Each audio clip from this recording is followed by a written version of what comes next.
Assalamualaikum warahmatullahi wabarakatuh. Oke, Assalamualaikum warahmatullahi wabarakatuh. Waalaikumsalam warahmatullahi wabarakatuh. Jadi sebelumnya yang terhormat Nah, jadi langsung saja di sini saya akan mempresentasikan tentang kitab Budiah, yaitu tentang sholat jamak, qashar dan sholat ajis. Yang pertama kita akan membahas tentang qashar. Apa sih qashar? Qashar yaitu artinya itu meringkas. Jadi ketika kita perjalanan kita sudah mendapatkan kemudahan yaitu dengan meringkas sholat yang awalnya 4 rakaat menjadi 2 rakaat. Zuhur, asar, isya, dan kita diperbolehkan untuk mengqasharnya. Nah, kemudian Mantap. Macam-macam qashar itu ada 3 macam. Yang pertama ada luas, boleh, afdol, harus, afdol itu lebih bagus, wajib itu ya harus. Nah, jadi masih ada jawab itu boleh. Nah, jadi apabila kamu sedang berpergian itu 2 marhalah, yaitu 2 atau 80 km, belum mencapai 3 marhalah, maka itu boleh, tetapi sebaiknya itu tidak. Kemudian afdol lebih baik. Afdol ini apabila kamu telah mencapai 3 marhalah. Nah, sedangkan wajib itu apabila kamu setelah berpergian berhari-hari. Nah, kemudian syarat-syarat mengqashar sholat. Syarat-syarat mengqashar sholat itu ada banyak. Yang pertama itu ketika kita berpergian kita tidak dengan niat maksiat. Jadi misalnya itu kita berpergian 3 marhalah lebih. Nah, kita niatnya ingin mencuri. Nah, maka itu tidak diperkenankan untuk mengqashar. Nah, kemudian jaraknya juga harus 2 marhalah atau lebih. 2 marhalah itu adalah 80 km. Nah, kemudian ketika kita ingin mengqashar, kita juga harus tahu syarat-syarat mengqashar seperti tadi. Nah, kemudian kita ketika ingin mengqashar, misalnya kan di masjid, kita ingin mengqashar. Nah, sedangkan imamnya itu adalah sholat, misalnya sholat zuhur asli, kita ingin mengqashar sholat zuhur, maka itu tidak bisa. Nah, lanjut yang kedua ada jamak. Apa sih jamak? Jamak itu adalah mengumpulkan. Jadi mengumpulkan 2 sholat menjadi dua sholat menjadi 1 waktu. Jamak itu dibagi menjadi 2. Yang pertama ada jamak takdim dan jamak takhir.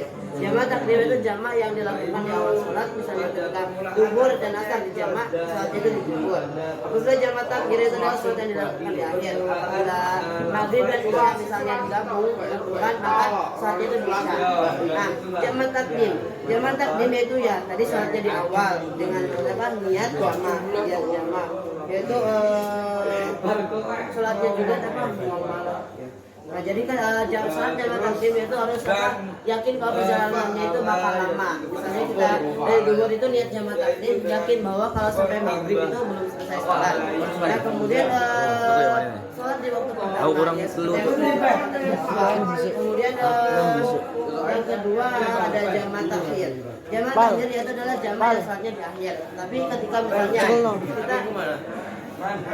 misalnya ada sholat zuhur dan asar, kita ingin niat di akhir, maka kita di jam waktu sholat zuhur kita niat bahwa sholat zuhurnya akan dijamak sama sholat asar. Nah, itu niat dulu. Nah, kemudian kemudahan ketika kita sholat itu ada kita sakit. Nah, misalnya ketika kita sakit, kita namanya bayangkan ketika sakit itu merasa berat untuk melakukan melaksanakan 4 rakaat, maka kita diperbolehkan menjamak qashar. Misalnya ketika sakit, kita sholat sebelum zuhur dan bangun-bangun sebelum sudah asar, maka itu tidak apa-apa untuk melaksanakan jamak. Nah, kemudian yang terakhir ada sholat ajis. Apa sih sholat ajis? Nah, jadi sudah kita ketahui bahwa salah satu syarat sholat yaitu adalah berdiri. Salah satu syarat sholat itu adalah berdiri. Nah, berdiri bagi yang mampu. Pokoknya kita harus berdiri dulu, entah rukunya sempurna, entah kita sakit, pokoknya harus berdiri sempurna. Misalnya ketika kita sakit tapi kita masih bisa berdiri sempurna, maka harus berdiri. Kalau rukunya sakit, misalnya ruku, itu agak berat. Nah, dan ketika kita berdiri, kita lagi sakit, kaki kita lagi sakit. Kemudian kita berdiri, apabila itu mengganggu kekhusyuan, maka itu akan diperbolehkan untuk sholat duduk. Nah, kemudahan yang diberikan. Nah, jadi misalnya itu ketika kita lagi sakit, apa namanya, lagi sakit kaki, maka kita tidak apa-apa sholat dengan duduk. Atau misalnya kita lagi sakit apa, tidak apa-apa kita sholat di ruang sendiri. Kemudian ketika kita sakit apa, kita tidak apa-apa kita mata kentang. Kemudian kita sakit apa, misalnya kayak stroke nggak bisa gerak apa-apa, cuma mata doang. Kita bisa juga menggunakan isyarat, gerakan isyarat, kedip-kedip doang. Nah, oke, sekian dari saya. Kurang lebihnya mohon maaf. Assalamualaikum warahmatullahi wabarakatuh.